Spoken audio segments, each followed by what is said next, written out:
Potrat je předčasné ukončení těhotenství před samotným porodem, vypuzením nebo odstraněním plodu či embrya neschopného mimoděložního života z dělohy. Potrat je v České republice legalizován od roku 1957. Do roku 1986 musela žena před komisí starších žen odůvodnit své rozhodnutí o přerušení těhotenství.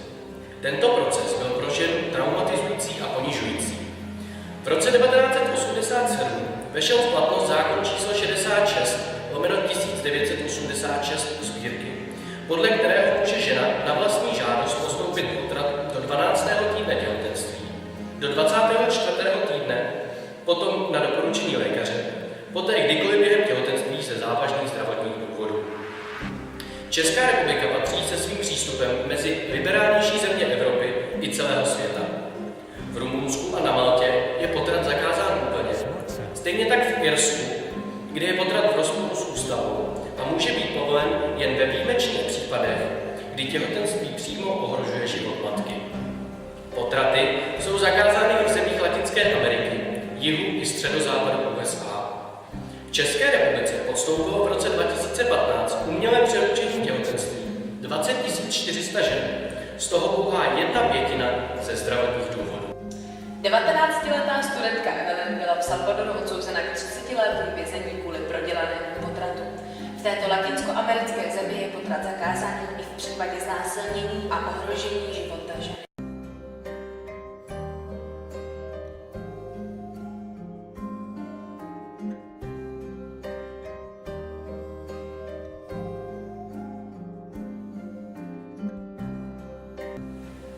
Sedmnáctiletá Aneta otěhotněla na diskotéce. Její rodina i životní situace ji donutily k potratu.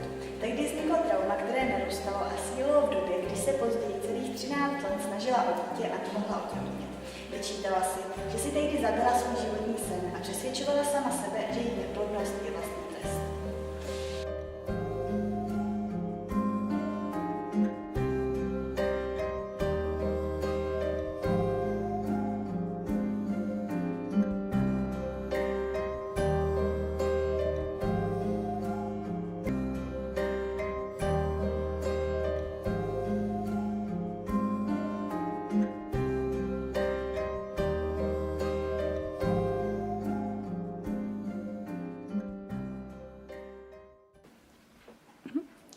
Byla bych rozhodně pro zavedení zákona o potratu pouze ze zdravotních důvodů, těžkých zdravotních důvodů, protože si myslím, že každý má určitou zodpovědnost za své činy a za to, zda je těhotný nebo ne, takže pro zákon pouze v závažných zdravotních případech.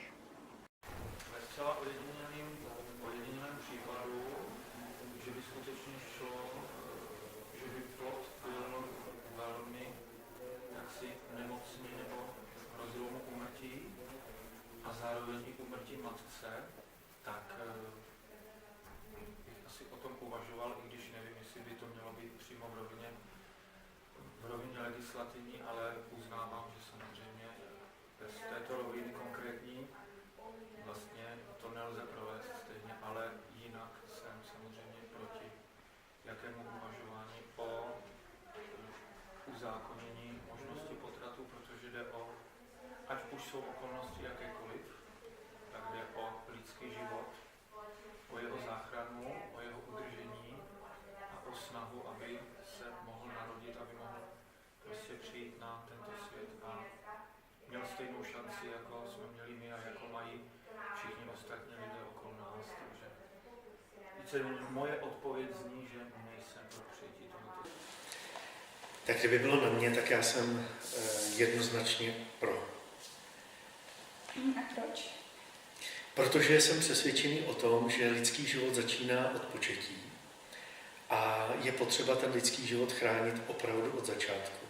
Stejně tak, jako chráníme život, který se narodí a věnujeme mu velkou pozornost, tak si myslím, že to dítě, které se nemůže jako bránit, tak si myslím, že máme povinnost ho chránit stejně tak, jako to narozené.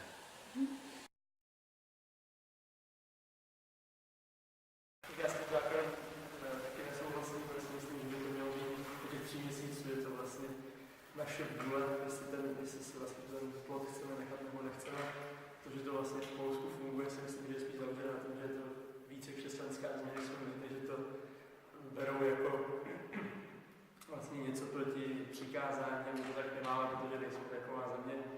Tím pádem si myslím, že by to mělo do těch 3 měsíců být určitě povoleno u nás. Takže bych chtěl legislativu tak, jak je nastavená.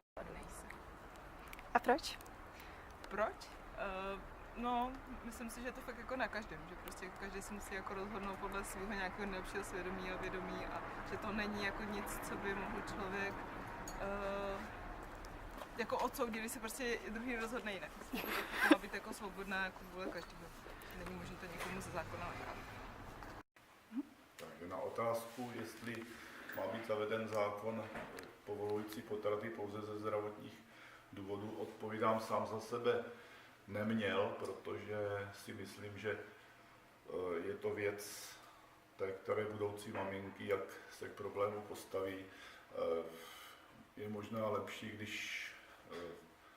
když plod, abych tak řekl, není vůbec porozen, než aby potom dítě bylo třeba týrané, různě se umísťovalo v sociálních ústavech, vyrůstalo na ulici a podobně. Takže pro mě je tohleto definitivní řešení prostě hned v počátku, čímž pádem nejsem pro tento zákon.